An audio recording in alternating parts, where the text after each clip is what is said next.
تاریخ کی بلند ترین مینار جسے بنانے کا مقصد آسمان کے خدا سے جنگ کرنا تھا، لیکن جنہوں نے اسے تعمیر کیا ان لوگوں کا کیا انجام ہوا۔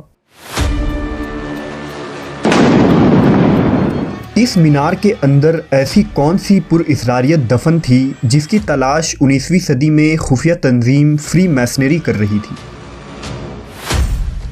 کیا اس مینار کی پراسراریت کی کوئی کڑی آج کے جدید دور سے جڑی ہے؟ عراق کا شہر بابل سومیری، یہودی، عیسائی اور مسلمان اقوام کی عظیم تاریخ اور ثقافت کا امین رہا ہے۔ حضرت ابراہیم علیہ السلام بھی عراق کے مقام ار پر پیدا ہوئے تھے۔ بابل ہی بخت نصر کا دارالخلافہ رہا، جہاں اس نے یہودیوں کو غلام اور قیدی کی حیثیت سے لایا اور انہیں لمبے عرصے تک اسیر رکھا۔ اس قدیم تہذیب کا صدر مقام اسیریا تھا۔ یہیں سے بابل اور نینوا کی تہذیب پروان چڑھی۔ عراق کے ریت کے ٹیلوں کے نیچے قدیم تہذیبیں آج بھی دفن ہیں، جن کی دریافت نے آج انسانوں کو حیرت میں ڈال دیا ہے۔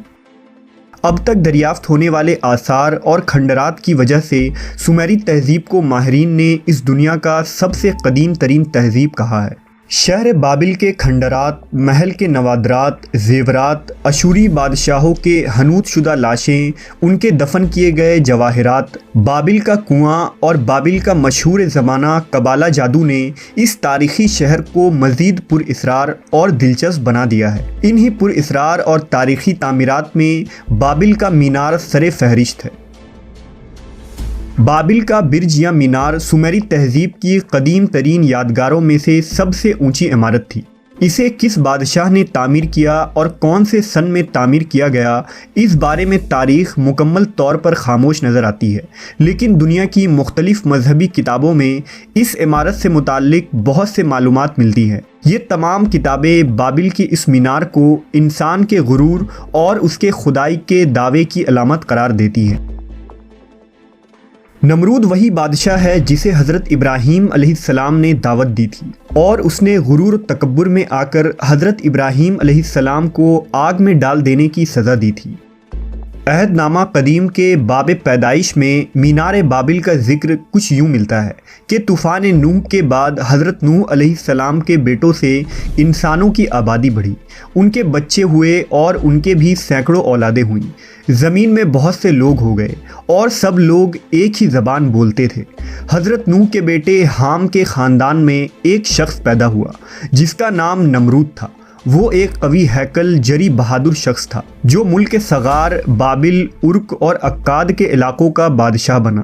نمرود ایک ظالم و جابر بادشاہ تھا اور جانوروں کا شکار کیا کرتا تھا۔ نمرود وہ پہلا انسان تھا جس نے خود کو رب کہلوایا تھا اور خدائی کا جھوٹا دعویٰ کیا تھا۔ نمرود لعین نے اپنی سگی بہن سے ہی شادی کی تھی جس کا نام ایشتا تھا۔ یہ وہی ایشتا ہے جس کی یوم پیدائش پر آج بھی عیسائی جہالت کی بنیاد پر ایسٹر کا تہوار مناتے ہیں۔ نمرود کی حرکتوں کی وجہ سے خدا نمرود سے ناراض تھا۔ نمرود یہ چاہتا تھا کہ سارے لوگ ایک ہی جگہ بس جائیں تاکہ وہ ان پر حکومت کر سکے۔ اس لیے اس نے لوگوں سے کہا، ایک شہر بناؤ اور اس میں ایک بڑا سا مینار تعمیر کرو۔ لیکن خدا یہ نہیں چاہتا تھا کہ سارے لوگ ایک ہی جگہ رہیں، وہ چاہتا تھا کہ لوگ پوری زمین میں پھیل جائیں۔ لیکن لوگوں نے خدا کی بات نہ مانی۔ انہوں نے کہا، آؤ ہم اپنے لیے ایک شہر بنائیں اور اس میں ایک بلند مینار بنائیں جس کی چوٹی آسمان جتنی اونچی ہو۔ نمرود یہ چاہتا تھا کہ اس مینار کو دیکھ کر لوگ اس کی تعریف کریں، وہ یہ نہیں چاہتا تھا کہ لوگ خداوند کی تعریف کریں۔ لہٰذا اللہ نے ان لوگوں پر ایک عجیب و غریب عذاب بھیجا، جس کی وجہ سے اچانک وہ لوگ الگ الگ زبانیں بولنے لگے۔ جب وہ باتیں کرنا شروع کرتے تو ان کے منہ سے نہ چاہتے ہوئے بھی الگ زبان نکلتی۔ اب وہ لوگ ایک دوسرے کی باتیں سمجھ نہیں پا رہے تھے، لہٰذا شہر میں گڑبڑ مچ گئی اور شہر کا سارا نظام درہم برہم ہو گیا۔ اس لیے ان کے شہر کا نام بابل رکھا گیا۔ لفظ بابل کا مطلب ہے گڑبڑ۔ اب مینار کا کام روک دیا گیا اور بہت سے لوگ نے بابل چھوڑ دیا۔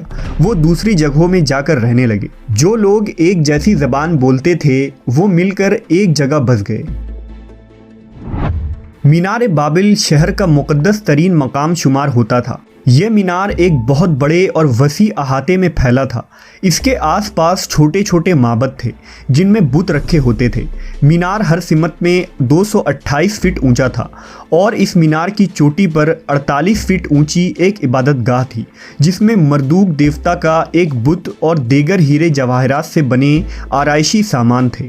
عبادت گاہ کی دیواروں پر سونے کی پتریاں جڑی تھی جسے نیلے رنگ کے روغنی اینٹوں سے مرصع کیا گیا تھا۔ جب مینار کی چوٹی پر دھوپ پڑتی تو پورا بابل شہر منعکس ہونے والی روشنی سے جگمگا اٹھتا تھا۔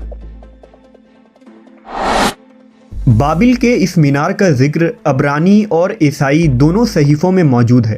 عیسائی صحیفوں میں بابل کو شریر شہر کے طور پر پیش کیا گیا ہے جو برائی، فسق و فجور، زنا اور عیاشی کا مرکز تھا۔ شہر کے مرکزی چوک میں جادوگروں اور ساحروں کی سینکڑوں دکانیں تھیں جو اس بات کو ظاہر کرتی ہیں کہ بابل کے لوگ کس قدر جادو اور طلسماتی عمل سے دلچسپی رکھتے تھے۔ شام ہوتے ہی اس شہر کے بازار قندیلوں سے جگمگا اٹھتے اور مینار بابل سے ایسی روشنی منعکس ہوتی کہ شہر کے گلی کوچے روشن ہو جاتے تھے۔ ان چوک چوراہوں میں ہزاروں بازاری عورتیں برہنہ حالت میں مسافروں اور راہگیروں کی دلگیری کا سامان کیا کرتی تھیں۔ بابل کے لوگ بت پرست اور مشرک تھے۔ ان کا سب سے بڑا دیوتا بل مردوک کہلاتا تھا۔ عریانیت اور بے حیائی بابل میں اس قدر عام تھی کہ دیوتاؤں کے مندر دراصل فحاشی کے مرکز ہوا کرتے تھے جہاں کنواری لڑکیاں جا کر اپنی دوشیزگی کا عطیہ دیوتاؤں کے نظر کر دیتی تھیں۔ تاریخی حوالوں کے مطابق شہر بابل کا یہ مینار بادشاہ بخت نصر کے زمانے تک موجود تھا، جبکہ بہت سے مورخین اسے ایک رصدگاہ بھی خیال کرتے ہیں جہاں سے کائنات میں پھیلے ہوئے اجرام فلکی پر نظر رکھی جاتی تھی۔ ماہرین آثار کا ماننا ہے کہ بابل کا مینار اتنا اونچا نہیں تھا کہ اس پر چڑھ کر آسمان تک جایا جا سکتا، اور اتنا اونچا مینار بنانا بھی ناممکن ہے۔ تلمود، دی بک آف جیشر اور بابلی کتابوں سے یہ پتہ چلتا ہے کہ اس مینار کو بنانے میں ابلیس نے نمرود کی مدد کی تھی، اور ابلیس نے ہی نمرود اور اس کے جادوگروں کو وہ ہر ممکن جادو سکھایا تھا جس کی مدد سے آسمان پر چڑھا جا سکتا تھا، لیکن چونکہ آسمانوں پر اللہ کی اجازت کے بغیر کوئی بھی چڑھ نہیں سکتا، لہٰذا لوسیفر یعنی ابلیس نے قوم نمرود کو بھی وہی دھوکہ دیا جس کا وہ شکار ہو کر عذاب الہی میں مبتلا ہو گئے۔ دراصل نمرود کے وہ ساحر اور جادوگر کوئی اور نہیں بلکہ اس زمانے کے شیطانی تنظیم تھے جسے آج ہم ایلومیناٹی اور فری میشنز کے نام سے جانتے ہیں۔ فری میشنری میں اس مینار کو انسانوں کی پہلی عظیم الشان درسگاہ اور پارلیمنٹ کہا جاتا ہے، لیکن حقیقت میں یہ اس زمین پر فری میشنز کا سب سے پہلا لاج تھا۔ ایک تھیوری کے مطابق جدید سائنس جسے ورم ہولز کہتی ہیں، یہ وہی بابل کا جادو ہے جس پر یہودی قبالسٹ اور فری میسنز کو پوری دسترس حاصل تھی، اور یہی ورم ہولز بابل کے مینار پر بنایا جا رہا تھا۔ ورم ہولز کے متعلق یہی تھیوری ہے کہ اس میں فاصلہ اور وقت مڑ کر مختصر ترین ہو جاتا ہے۔